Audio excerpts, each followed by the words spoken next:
Shri Balaji tractors and मोटर्समध्ये कोणताही tractor खरेदी करा आणि मिळवा हमखास बक्षीस. तर मग विचार कसला करताय? आजच आपला ट्रॅक्टर घरी आणा. आमचा पत्ता पुणे नाशिक हायवे, कुकडी कॉलनी, नारायणगाव, तालुका जुन्नर, जिल्हा पुणे. चालू आहे ते काढून टाका, ते काढून घ्या. पहिलं तुम्हाला सांगितलं ना करायचं का नाही, ते करणार का नाही तुम्हाला माहित आहे. केलं तर तुम्हाला आणखी त्रास होईल. करायचं तर चांगलं करा. राहिले हे झालं का ते काम झालं, मग वाढीचं काम झालं का ते जाणार निघून. ते काढा, ते सगळं ते साईडचं ते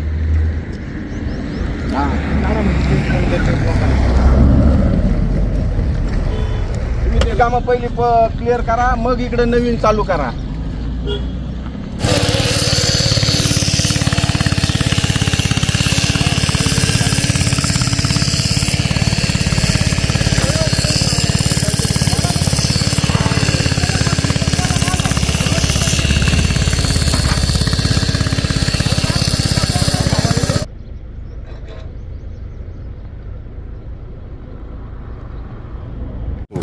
आता हे काम बंद पाडले, हे कशासाठी? हे काम यासाठीच बंद पाडलं.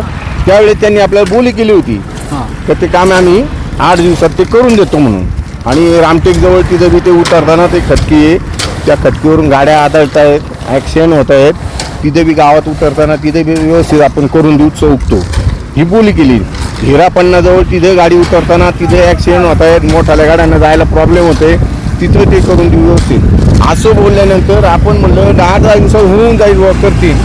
आत्ता यांचं अंतिम टप्प्यात काम आहे, हे शेवटच्या टप्प्यातलं काम आहे. वाडीमध्ये थोडंसं राहिलेले आणि ह्या ठिकाणी हे 2 फक्त पट्टी मारल्यानंतर हे काम संपतंय. म्हणून हे काम आत्ता इथं थांबवलं आपण. त्यांना परत या कामाचे जे कॉन्ट्रॅक्टर आहे ते मला कळालं, मंगेश एंदी म्हणून आहे. ते माझे चांगले तुमचे आमदारांचेच कार्यकर्ते. हा, तेच सहकारी हे चांगले सगळे आहे. मी त्यांच्याशी ना कॉन्टॅक्ट करण्याचा प्रयत्न केला. एक कळत नाही बडू शेठ, आमदार तुमचे म्हणजे आमदार तुमच्याच पक्षाचे, तुम्ही त्यांचे कार्यकर्ते, कामही तुमच्याच कारकिर्दीत चालले आणि तुम्हीच काम अडवताय, हे कसं काय? हे बघा अण्णा, ज्यावेळेस ना चुकीची कामं होत असतील त्यावेळेस तो आपल्या पक्षाचा असू नाही तर कोणाचा असो, त्याच्याशी काही घेणे देणे नाही. समाजाचं काम करत असताना दिलेले शब्द जर ते पाळत नसतील तर सामान्य जनतेचं कसं? सामान्य जनते समजून घ्यायचं. आमदारांचा वचक नाही असं म्हणायचं का यांच्यावर? असं म्हणता येत नाही. आमदारांशी काय माझं कॉन्टॅक्ट झालं, मी फोन करण्याचा प्रयत्न केला होता, तुम्हाला माहिती आहे. त्यांनी फोन उचलला नाही, त्यावेळी अधिवेशन चालू होतं. आणि ह्या अशा काही गोष्टी त्यांना माहिती, आमदारांना. इथून मागची कामं झाली त्यावेळी रोडवर उभं राहून कामं करून घेणारा बडू गटकळच होता. नाही मग आता असं काय घडलं का बा तेच बडू गटकळ आज आंदोलन करतात आणि काम तरी चालतंय? तुम्हाला ते काम अर्धवट ठेवलं होतं, आता दुसऱ्यांदा काम चालू होते, आता हे काम चालूच आहे. आता हे काम चालू आहे, आता हे बंद झाले. अण्णा फक्त हे वाळू नये म्हणून हे ते जे हे करतायत तर त्या विचार आहेत, त्यांना त्रास नको. त्यांना म्हणलं तेवढंच हे करा आणि ती गाडी बाजूला घ्या, काम बंद ठेवा. जोपर्यंत आमदार किंवा मग ह्या तो असणारा कॉन्ट्रॅक्टर इथं असणार. तुम्हाला कॉन्ट्रॅक्टरनी शब्द दिला, मग का पाळला नाही त्यांनी? म्हणूनच मग आम्ही त्याला कॉन्टॅक्ट करण्याचा प्रयत्न करतोय. तो ते काम पूर्ण होऊन गेले, आता तुम्ही हे काम पूर्ण होऊन गेल्याच्या नंतर तुमचं काय राहिलं? काम तसंच राहणार ना, जे राहिलेलं पुढचं काम. ते अपघात होणार ते होणारच आहे. याच्यावर काय अपघाताचं नियंत्रण काय? काहीच नाही. बरं, तुम्ही आता आमदारांच्या किती दर्जेदार आहे या रोडची जर तुम्हाला कहाणी सांगितली तर तुम्ही जर याच्यावरून निघले, बेल्ल्यातून निघले फाट्यापर्यंत, ते जसं काय घोड्यावर बसल्यासारखंच चालत ती गाडी. मग पहिला रोड नव्हता का आपला डांबरी भरा? पहिला चांगला डांबरी असताना त्याच्यावर कॉन्क्रीटीकरण हे नक्की कोणासाठी? कॉन्क्रीट वर खाली याच्यात कोणाचं भलं होणार? नाही, ते भलं वगैरे त्याच्याशी काय नाही, पण करताना काम ते क्वालिटीचं झालं पाहिजे ही आपली भावना आहे. नाही, पहिल्या डांबरीचा रस्ता जो होता तो चांगलाच होता ना. तो होताच चांगला, पण होते का काही प्रॉब्लेम? त्याला प्रॉब्लेम नव्हता, पण त्याला त्याच्यावर कॉन्क्रीटीकरण हे नक्की कोणाचं? हे नितीन गडकरींच्या ज्या माध्यमातून जे सर्व रस्ते कॉन्क्रीटीकरण करून आणि दर्जेदार करायची जी घोषणा झाली, त्या दृष्टीने हे जे काम होते, मलाही वाटलं हे काम चांगलंच होईल. पण काम आहे चांगलं बरं का, पण काही ठिकाणी खड्डे, काही ठिकाणी खटके आहेत, असं आहेत. ह्या गोष्टी त्यांनी त्या पाळल्या पाहिजे, केल्या पाहिजेत. ग्रामस्थांची म्हणणे ऐकलं पाहिजे. आता आपल्याला नुसतं सांगितलं करून घेऊ, करणार कधी? काम पूर्ण होऊन गेले, निघून गेल्यानंतर कोण करणार आहे? म्हणजे त्यांना माणसं गेली तरी चालतील, अपघात झाले तरी चालतील, फक्त आमची तुंबड्या आमच्या भरल्या पाहिजे असं काही का? नाही असं आता मला असं म्हणता येत नाही अण्णा, पण का बरं? त्यांनी म्हणजे तुमचे आमदार आहेत, तुमचे सगळे नाही, नाही, तसं तुमचे, नाही. केंद्रात आमदार चालतात असं- तुमची, राज्यात असं नाही. चालतात तुमची, आज उपमुख्यमंत्री तुमचे आहेत ना, मग या अशी कामं का? अहो त्यांचं उलट म्हणणं आहे का त्या कामावर लक्ष ठेवा, त्या कामाचा दर्जा बघा, ते काम व्यवस्थित करून घ्या, हे ते सांगत आता असतात. तुम्हीच सांगताय का ह्या रस्त्यावर जर चाललं तर घोड्यावर बसल्यासारखं वाटतं, तसं आणि जर चाललंय. तुम्ही म्हणताय मग हे दर्जेदार का? नाही नाही, दर्जेदार म्हणण्यापेक्षा कसं येईल, ज्याला लेवल पाहिजे ती लेवल नव्हती. आता या सगळ्या बारीक सारी गोष्टी त्या आमदारांना सांगणं ही चुकीचं आहे. हा, ज्या चुकीच्या गोष्टी घडलेल्या त्या आपण त्यांच्या कानावर गेल्याच पाहिजे, असं आपलं म्हणणं आहे. तुम्ही आहेत का? काय नाव तुमचं? हाजी शेख. कुठे आहेत मी, म्हणजे कोणत्या कार्यालयात असता? PQC हां? कॉन्क्रीट. कॉन्क्रीटच्या साईटवर. साईटवर. म्हणजे तुमच्याकडून कुठून कुठपर्यंत काम आहे? आपल्याकडे कॉन्क्रीट चालू असते ना तेव्हा तिथं आता या नागरिकांच्या तक्रारी आहेत, नागरिकांच्या तक्रारीवर कोण नियंत्रण ठेवतं? नागरिकांनी काम 4 वेळा बंद पाडलंय. विके साहेब, विके भारत विके साहेब म्हणून आहे. कोण ते आहेत? विखे बघतील. कोण आहेत? भारत विके ते मॅनेजर आहे आपल्या इथे. मॅनेजर इथे म्हणजे साईटचे. कोणत्या कंपनी? साईटच्या श्री बेलेकरांचे. म्हणजे ठेकेदाराचे मॅनेजर आहेत का शासकीय? कंपनी ठेकेदारांचे. ठेकेदाराचे. आणि हो. तुम्ही शासकीय अधिकारी आहेत ना? ठेकेदारांचे. ठेकेदाराचा हा, आहे. ठेकेदार. म्हणजे तुम्ही शासकीय कुठं म्हणता? नाही, ठेकेदार. तुमच्यावर शासकीय कोणाचं नियंत्रण आहे? तुम्ही तर आता म्हटलं मी शासकीय, बोला काय बोलायचं. शासकीय नाही, ठेकेदारांचे आहेत. हे आपल्या कंपनी आहे अहो, ना बेलेकर म्हणून. अहो, बेललेकर कंपनी म्हणजे काय शासकीय झाली का? नाही, तेच म्हणतो ना, ठेकेदारांची ठेकेदाराची engineer. कंपनी आहे ना. हा. मग तुम्ही अधिकाऱ्याचा याच्यावर नाही, नियंत्रण कोणतं अधिकाऱ्याचे आहे? म्हटलं. म्हणजे तुम्ही कराल ती पूर्व दिशा का? नाही, तसं काय. नाव सांगा त्याचं. अधिकारी कोण आहे तुमच्यावर? नियंत्रण कोणाचं आहे? आपले नियंत्रण म्हणजे क्लायंट म्हणून असते साकिब शेख म्हणून. हा? साकिब शेख. साकीब शेख कुठे आहेत ते? ते आहे इथं आळे फाटेला.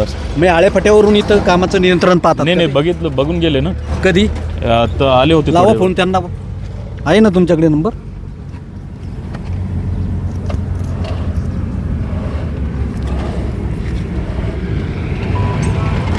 एवढंच काम झाले काय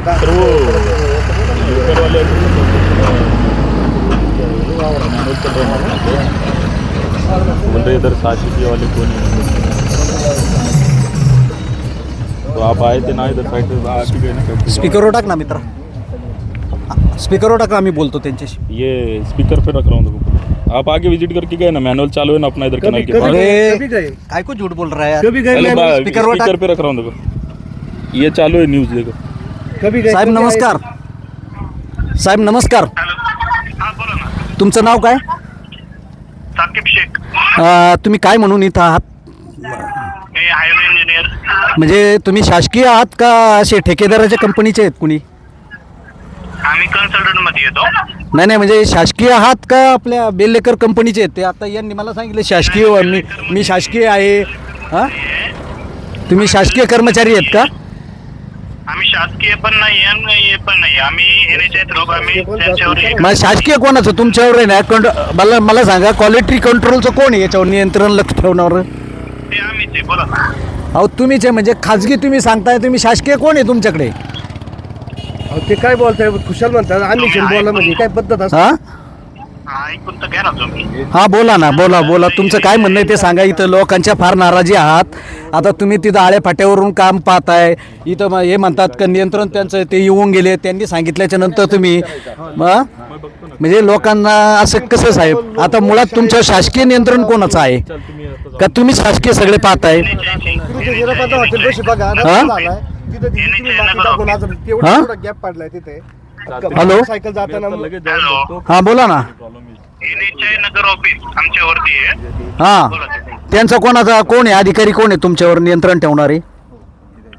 तिकडे जावा ना तुम्ही डायरेक्ट नगर ऑफिसला. हो, जातो मी नगरला. त्यांचा नंबर द्या, मी बोलतो त्यांच्याशी. नंबर नाही ना माझ्याकडे. बोला. तुमच्याकडे नंबर नाही? तुम्ही ज्यांच्या अंडरमध्ये काम करताय त्यांचा कोणाचा नंबर नाही? त्यांचं नाव नाही माहिती तुम्हाला?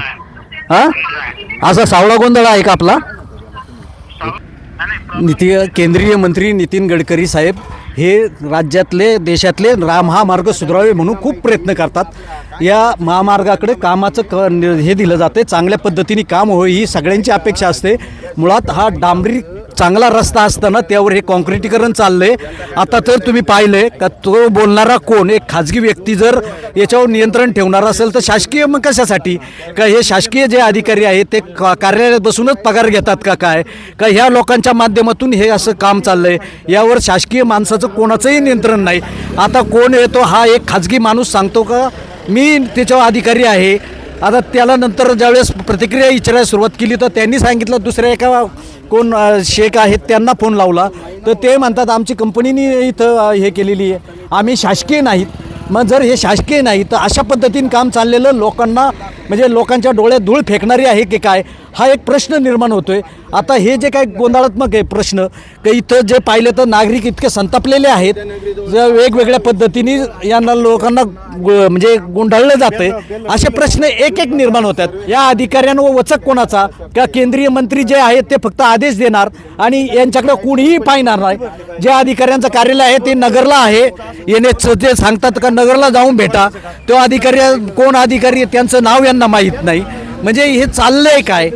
बडूशेठ आता सांगा तुम्ही, तुमचे आमदार आहेत, तुमची मंत्री तुमचेच आहेत, सत्ता तुमची आहे आणि असं काम चाललंय. ही जनतेच्या डोळ्यात धूळ फेक आहे की नाही?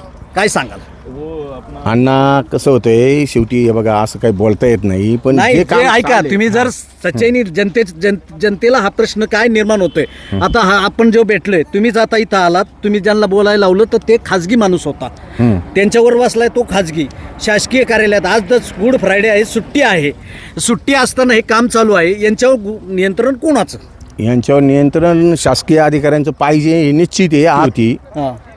तर ते काम आज बंदच पाहिजे होतं. जर तिथे शासकीय अधिकारी नसेल ती काम कोणत्या पद्धतीने करायला पाहिजे याच्यावर जर त्याचा अंकुश नसेल त्यांनी ती आज ह्या कर्मचाऱ्यांनासुद्धा सुट्टी द्यायला पाहिजे होती. काही हरकत नव्हती. इतके दिवस चालले काम, किती दिवस बंद पडते, मशीन बंद पडते, हे होते ते होते तेव्हा चालतंय आणि मग आज तो अधिकारी नाही म्हणून मग हे काम का चालू ठेवायचं?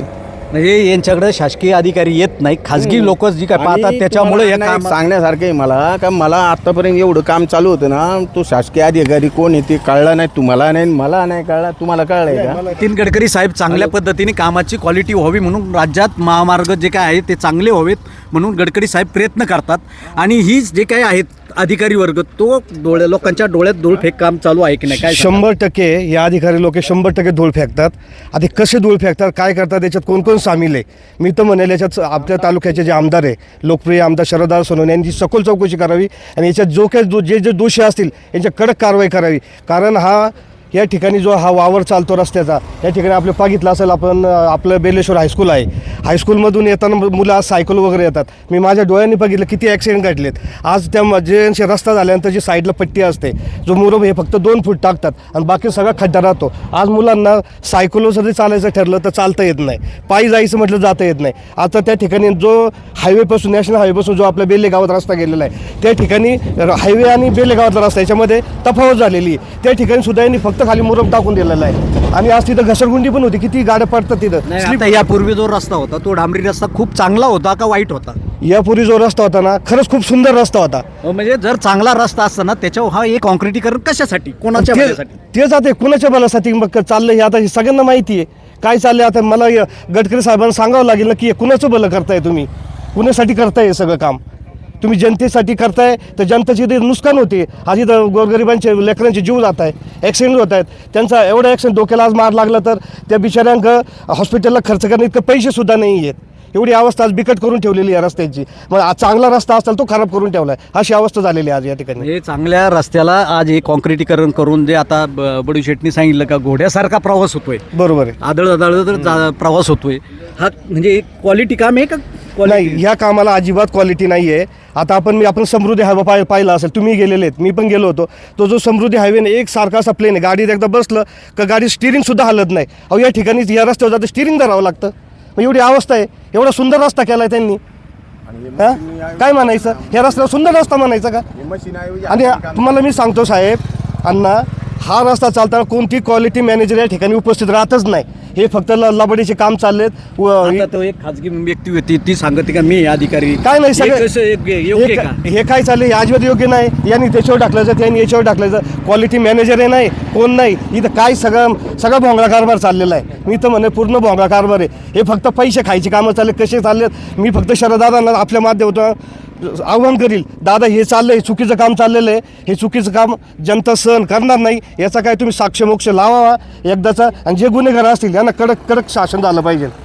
हे होते शरद दादाचे खद्दे समर्थक म्हणून ओळखले जाणारे राहुल कुंजीर बेल्लेगावचे कार्यकर्ते आहेत आणि यांनी शरद दादांना स्पष्ट सांगितलं का दादा तुम्ही जनतेचे आहात, तुम्ही तालुक्यातल्या जनतेचे आहात, प्रत्येक सामान्य जनतेचे दादा म्हणून ओळखले जातात आणि ह्या कामाकडं तुम्ही वैयक्तिक लक्ष द्या आणि जे काही चुकीचं असेल ते घडू नये ही अपेक्षा. Suresh Bhujbal, AB news network, बेल्ले.